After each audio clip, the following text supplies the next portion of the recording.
Hey, welcome back. It's Jason Walter here.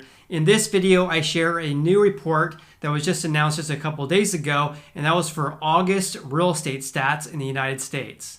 I'll also give you an update regarding mortgage interest rates, and I'll give you some insight on what I feel mortgage interest rates will do over the next few weeks. I'll also share with you a country in the tropics that is trying to lure work-at-home workers with a brand new visa program. And lastly, towards the end of this video, I'll share some news regarding sales of brand new homes in the United States. And before that, please subscribe to this channel if you haven't done so already. I post videos about how this pandemic is affecting our real estate market. And also, hit the like button. I appreciate that. It helps support this channel and helps boost this video out to others. All right, let's go ahead and dive back into the video. First, I want to share a brand new housing market update for August, compliments of Realtor.com. And by the way, this is not a sponsored video by Realtor.com, but if you are a Realtor.com exec and want to sponsor one of my videos, please let me know. They have great weekly stats for the U.S. housing market. They released their August real estate market update just a few days ago, and they reported that homes continue to sell quickly as pent-up demand eats away the limited amount of inventory that we have in the United States. And by the way, inventory, of course, means the number of houses available for sale. In addition, they report that buyers are coming back to the market, but sellers are coming back to the market at a much lower rate, and that is causing the lack of inventory right now. And we're seeing this in Sacramento, California, where I'm a realtor. We're seeing about half as much houses available for sale compared to last year. But on a U.S. or a national level, according to Realtor.com, inventory of homes for sale decreased 36.4% year over year in August, a faster rate of decline compared to the 32.6% year over year drop in July.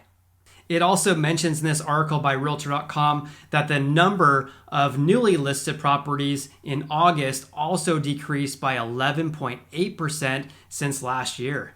Therefore, I'm assuming that the lack of inventory is really the product of two things. And that is one, that inventory is already low to begin with. And also two, houses are selling very quickly across the United States on average. And so therefore, there is a lack of houses currently available for sale. They also state in this report that the peak of declining inventory levels occurred in April when there was a 44.1% year over year decline. This huge drop of inventory in April really makes sense. And that is because, for example, in California, real estate agents weren't allowed to meet with their clients face-to-face in April. They weren't allowed to do any open houses either. So it made it very challenging to sell houses. And that's basically why I took about a month and a half off. In addition to that, during this time, home sellers weren't very comfortable with having strangers walk through their houses when we have COVID-19. Therefore, many home sellers took their houses off the market during this time. According to Realtor.com, overall in the United States, housing inventory in the 50 largest U.S. metros declined 38.1% year over year in August. It was also really interesting to note in this article that the West had the biggest improvements of newly listed houses for the year. So this is because the West is only down 3% year over year, compared to down 6.6% in northeastern metros, 14.4% in southern metros, and 18% in midwestern metros. In this news release, they also noted that homes are selling much quicker compared to last year. So for example, homes spent 56 days on the market this August, which is 5 days fewer this time last year. And by the way, days on the market is the time spent from when the house is listed to when the home seller accepts an offer. The largest metros that had the largest days on the market drop was Hartford, Connecticut, and that was down 19 days compared to last year. So houses are selling 19 days faster this time of year compared to last year in Hartford, Connecticut. Meanwhile, Milwaukee experienced the largest increase of days on the market, and that was an additional 6 days.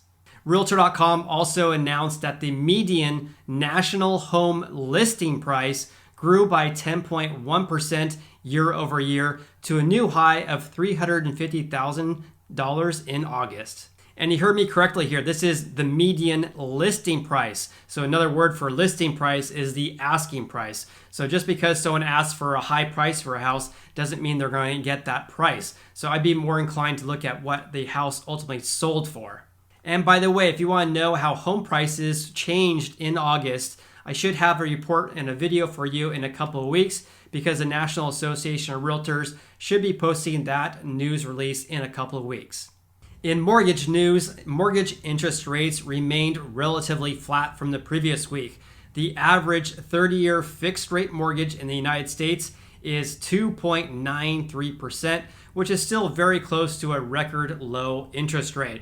By the way, has anyone refied lately or been pre-approved for a home loan purchase? If you have, let me know which interest rate you were quoted because interest rates are super low right now. So yes, mortgage interest rates are very close to record lows. However, I have a warning for you, and that is because the 10-year U.S. Treasury yield increased 0.7% a few days ago. This is very important to note because mortgage interest rates tend to fluctuate with a 10-year Treasury yield. Therefore, I would not expect mortgage interest rates to drop in the next few weeks. Now here's a chart I want to share with you from Freddie Mac. This is showing how mortgage interest rates have changed over the last year. For those interested in a 15-year fixed rate mortgage, for example, the average rate is a meager 2.42% compared to about 3% from 1 year ago.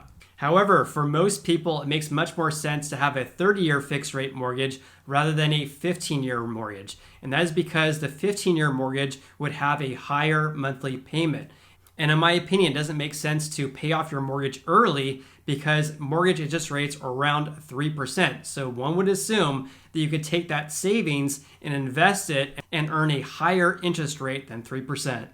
Okay, changing gears slightly, but for those of you who are interested in working remotely in paradise, why not live in Barbados for a year? This country is offering a 12-month Barbados welcome stamp that allows workers to relocate to Barbados for 1 year. If I was in my early 20s, I'd be all over this like white on rice. In order to apply, simply apply online, submit a passport photo, and if approved, you pay a $2,000 fee for individuals and $3,000 for families. You also must certify online that you're going to earn at least $50,000 within the next 12 months and or have the means to support yourself while you're in the country. Of course, this makes sense because they don't want you to be a burden on the country, of course. On top of this, once you apply, you'll find out whether you're approved or not in only 5 days. Okay, changing gears slightly again, let's talk about new home sales in the United States. According to the U.S. Census Bureau and the U.S. Department of Housing and Urban Development, 901,000 new houses sold in July. And by the way, August numbers will be released in a few weeks, and I'll definitely report on that as well. This sale of 901,000 new houses in July was a 13.9% increase from the June rate of 791,000 and is a whopping 36.3% above the July 2019 estimate of 661,000. Therefore, home builders are seeing a strong demand from home buyers right now, and that is obviously fueled by record low interest rates and the lack of inventory. They also reported that the median sales price in July was $330,000, and the average sales price in July was $391,000. Please hit the like button. I greatly appreciate that. It helps boost this video out to others. Also, if you want a free stock valued up to $1,600, then click on the link below because for a limited time, WeBull is giving away one free stock when you deposit at least $100 within 30 days of signing up on their platform. So if you want a free stock valued up to $1,600, I'll leave a link in the description below. Please subscribe to this channel and keep you updated with new developments. Also, you can follow me on Instagram. I'm Sacramento Realtor. Hope you have an awesome day and look forward to seeing you on the next video.